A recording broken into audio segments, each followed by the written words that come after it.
Let's examine the external analysis of a firm using Michael Porter's five forces of competition model. The five forces model looks like this. There are five forces to be reckoned with as they relate to your profitability or that of your industry. All of these forces, if high, have the ability to wring profits out of your organization. The first we consider is that of supplier power. Supplier power can be enacted in a number of ways, but suffice it to say, high supplier power means the supplier has the ability to either raise prices or reduce its supply of product to you. A good example of this for us on a personal level might be that of our internet and cable TV provider. Most of us only have one choice in the locales in which we live, and therefore, should our internet service provider choose to raise prices by 20%, most of us would be stuck with it, thereby hurting our own personal cash flow. The second force we consider is that of the threat of new entrants. And if the threat of new entrants is high, this too could wring profits from our business or our industry. A low barrier of entry would probably be that of a upstart floral business. It doesn't take much money to start a .com company for sure, and relative to a lot of other businesses, it doesn't take a lot of capital to create a floral business, to buy flowers, arrange flowers, and then outsource the shipping of them. Therefore, I say the .com floral business has fairly low barriers to entry, high threat of new entrants. Buyer power is us. What kind of downward price pressure can we put on an organization? And if we do, it puts downward pressure on their bottom line. This is most often seen in high volume purchases or undifferentiated products such as copier paper or printer paper. Most of us buy it on price, and therefore most companies, in order to get our business, have to reduce price to get market share, to get our business. The threat of substitutes, if real, can also exert downward pressure on your profitability.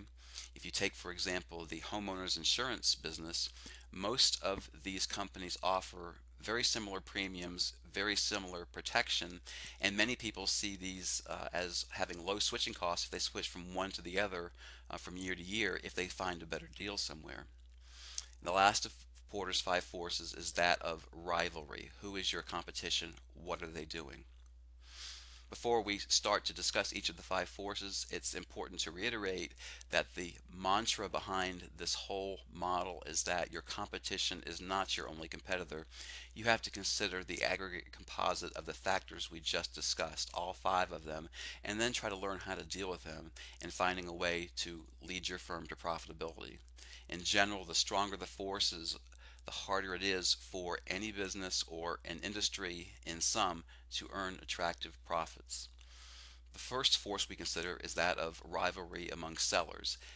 The airline industry is a highly rivalrous industry.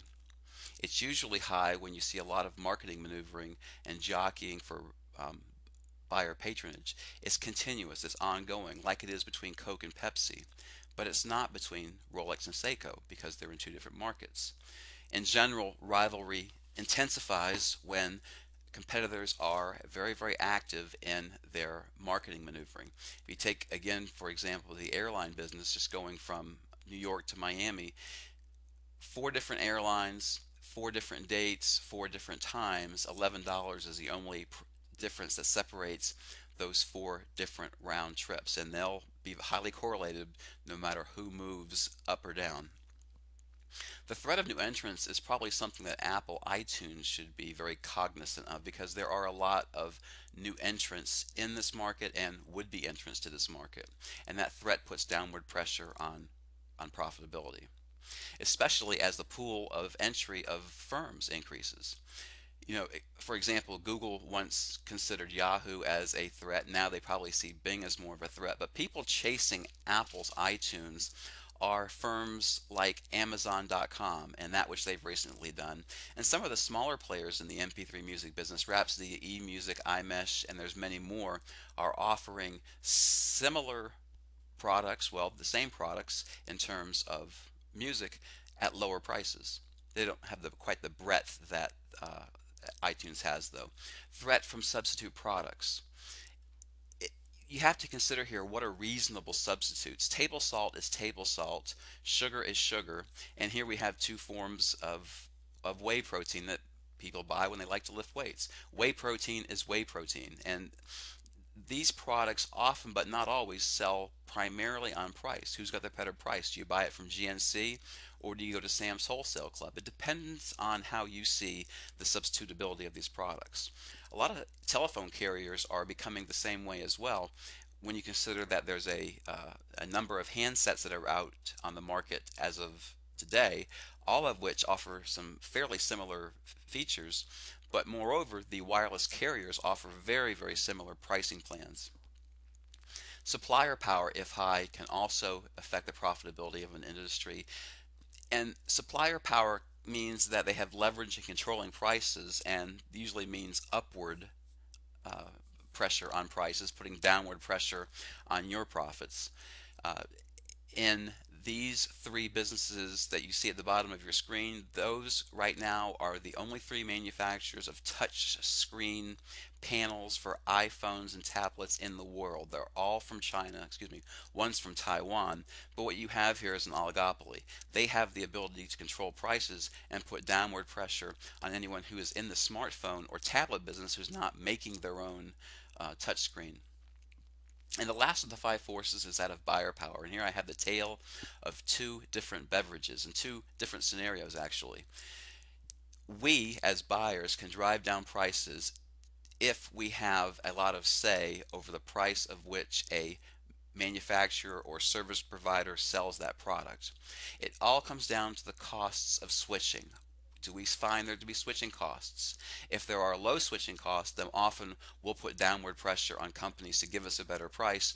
And a really good example of this would be in bottled water. It's very hard to differentiate bottled water.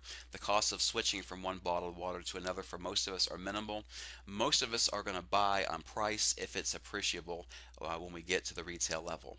Now, a contrary argument to this is that of Dr. Pepper and Pibb Extra.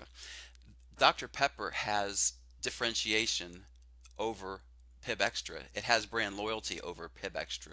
So this is one case where you're not going to see a lot of buyer power. In other words, hardcore drinkers of Dr. Pepper are not going to put a lot of price pressure on Dr. Pepper to lower their price because they have the alternative of going to Pibb Extra.